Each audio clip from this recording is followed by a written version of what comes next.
азыркы темада биз СССРдин тарашы, эгемендүү Кыргыз Республикасынын жаралышы деген теманын үстүндө иштесек, мына 1990 жылы 1990 жылы март айында СССР эл депутаттарынын 3-чү съездинде жалпы СССРде президенттик башкаруу киргизилет да, СССРде президенттик башкаруу киргизилип, анын биринчи президенти болуп Михаил Сергеевич Горбачев ушул съездде СССРдин биринчи жана акыркы президенти болуп шайланат да.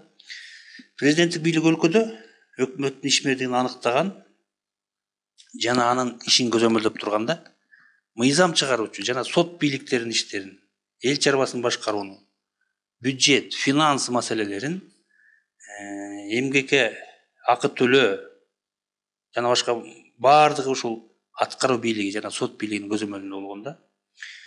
Значит, СССРде президенттик башкаруу киргизилгенден кийин бөлөк калган республикаларда, мисалы Казакстан, Өзбекстанда дагы, анын ичинде да Кыргызстанда дагы президенттик башкаруу киргизилип, 1990 жылы 27 октябрда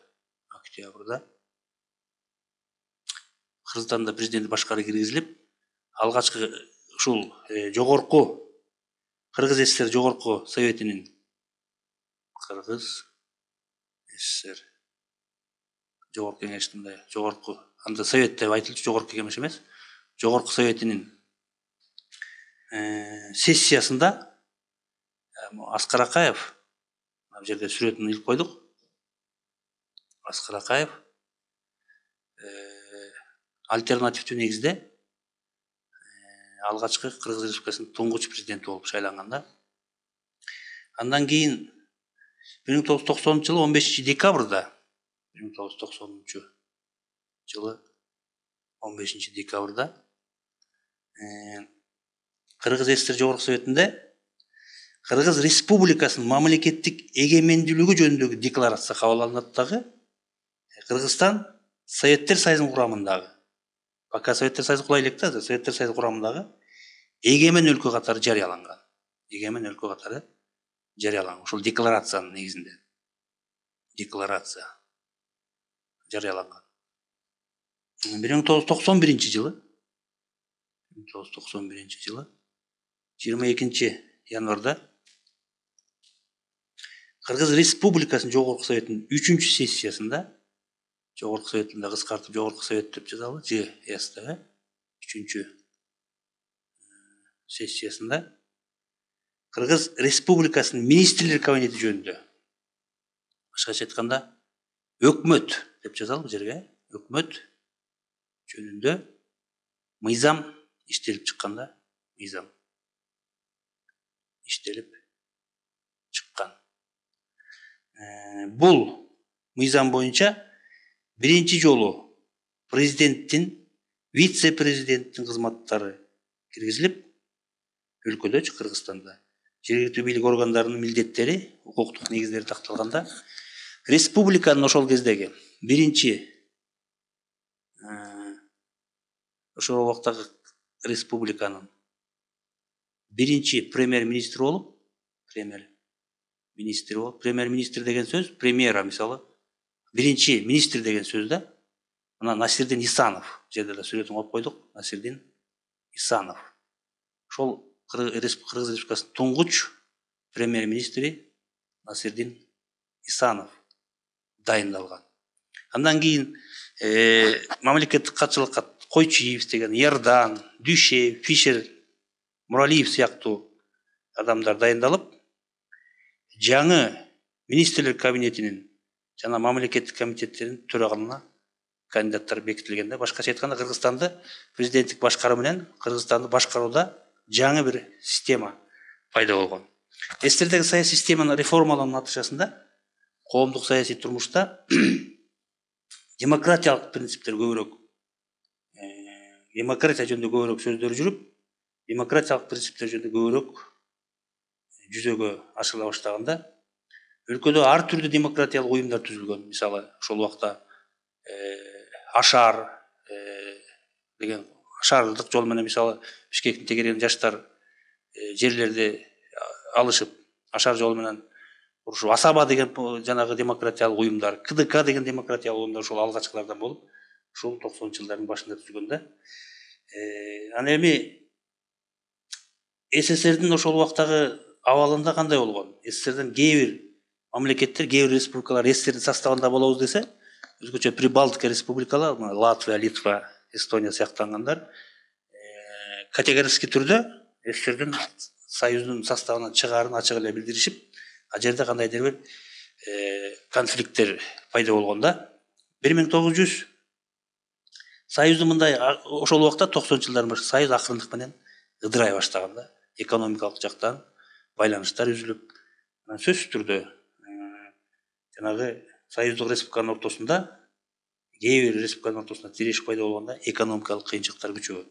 1991-жылы биздин республика боюнча 1991-жылы 5-февралда республикадагы эң бир зор окуялардын бири ошол убактагы республиканын борбор шаары Фрунзе шаары. Фрунзе. Буга чейин биз Фрунзе деп атап келгенбиз да, борборубузду. Фрунзе шаары Бишкек шаары деп өзүнүн тарыхый атын ушул 91-жылы 5-февралда алганда.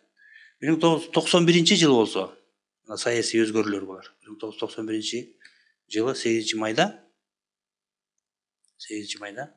Кыргыз СССРнин жогорку совети республиканын Кыргыз республикасынын жаңы конституциясын иштеп чыгуу боюнча конституциясын иштеп чыгуу боюнча атайын долбоорун иштеп чыгуу боюнча комиссияны түзөт дагы.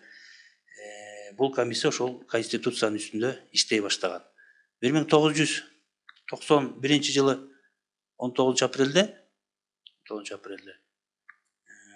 Кыргызстандагы жер реформасы жөнүндө, жерге болгон мамилени өзгөртүү боюнча жер жөнүндө реформа кабыл алынат.